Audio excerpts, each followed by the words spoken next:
ಆಗ್ತಾ ಇದೆ, ಸಡನ್ ಸರಿ ಹೋಗುತ್ತೆ, ಕ್ರಮೇಣ ಸರಿ ಹೋಗುತ್ತೆ.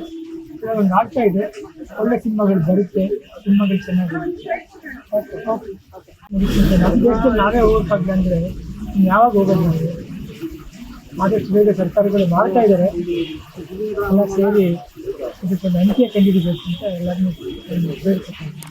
ಓಕೆ, ಕನ್ನಡ ಸಿನಿಮಾ ಇಂಡಸ್ಟ್ರಿ ಸಿನಿಮಾಗಳು ಕರೆಕ್ಟಾಗಿ ಓಡ್ತಿಲ್ಲ, ಜನ ಥಿಯೇಟ್ರಿಗೆ ಬರ್ತಾ ಇಲ್ಲ, ನಿರ್ಮಾಪಕರು ಮುಂದೆ ಬರ್ತಿಲ್ಲ, ಎಲ್ಲರೂ ಕೂಡ ಇದೊಂದು ನೋಡಿ ಎತ್ತಿದ್ದಾರೆ. ನಿಮ್ಮ ಗಮನಕ್ಕೆ ಬಂದಿರುತ್ತೆ, ಏನು ಹೇಳಕ್ಕೆ, ಯಾಕೆ ಇದು ಜಾಸ್ತಿ ಇದೆ, ಬರ್ತಾ ಇಲ್ಲ ಜನ?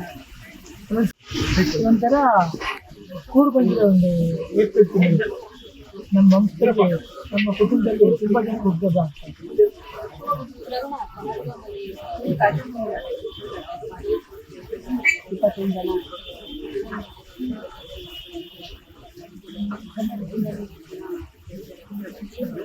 ತುಂಬ ಸಂಖ್ಯೆ ಆಗುತ್ತೆ. ಸಿನಿಮಾ ರಿಲೀಸ್ ಆಗ್ತಿತ್ತು, ಯಾವುದಾದ್ರು ಈಗ ಅವ್ರಿಗಾಗಿಲ್ಲ. ಮೊಮ್ಮಗಳು ಈಗ ಪ್ರೊಡ್ಯೂಸ್ ಮಾಡೋ ಸಿನಿಮಾ ರಿಲೀಸ್ ಆಗುತ್ತೆ, ಅದಕ್ಕೆ ಒಳ್ಳೆಯದು. ಮನೇಲಿ ಆಲ್ಮೋಸ್ಟ್ ಎಲ್ರಿಗೂ ಫ್ಯಾಮಿಲಿ ಒಂಥರ ಲಕ್ಕಿ ಅಂತ ನನ್ನಿಂದ.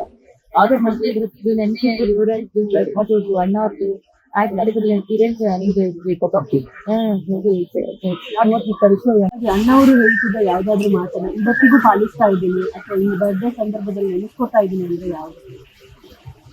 ಎಲ್ಲಕ್ಕೆ ಪ್ರೀತಿ ವಿಶ್ವಾಸವಾಗಿರೋದು, ಅಭಿಮಾನಿಗಳನ್ನ ದೇವರ ಕಾಣೋದು, ಅದನ್ನ ಇನ್ನೂ ಪಾಲಿಸ್ತಾ ಇದ್ದೀವಿ. ಇದು ನಾವು 3 ಜನ ಮಕ್ಕಳು ಪಾಲಿಸ್ತಾ ಇದ್ದೀವಿ. ತಾತನ ಹುಟ್ಟುಹಬ್ಬಕ್ಕೆ ನಿವೇದಿತಾ ಅವರ ಸಿನಿಮಾ ರಿಲೀಸ್ ಆಗಿದೆ. ಆ ಸಿನಿಮಾ ಒಳ್ಳೇದಾಗಿದೆ.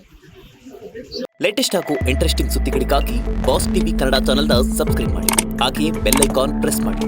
ಇದರ ಜೊತೆಗೆ ಫೇಸ್ಬುಕ್, ಇನ್ಸ್ಟಾಗ್ರಾಮ್, ಎಕ್ಸ್ನಲ್ಲೂ ಮಿಸ್ ಮಾಡದೆ ಫಾಲೋ ಮಾಡಿ.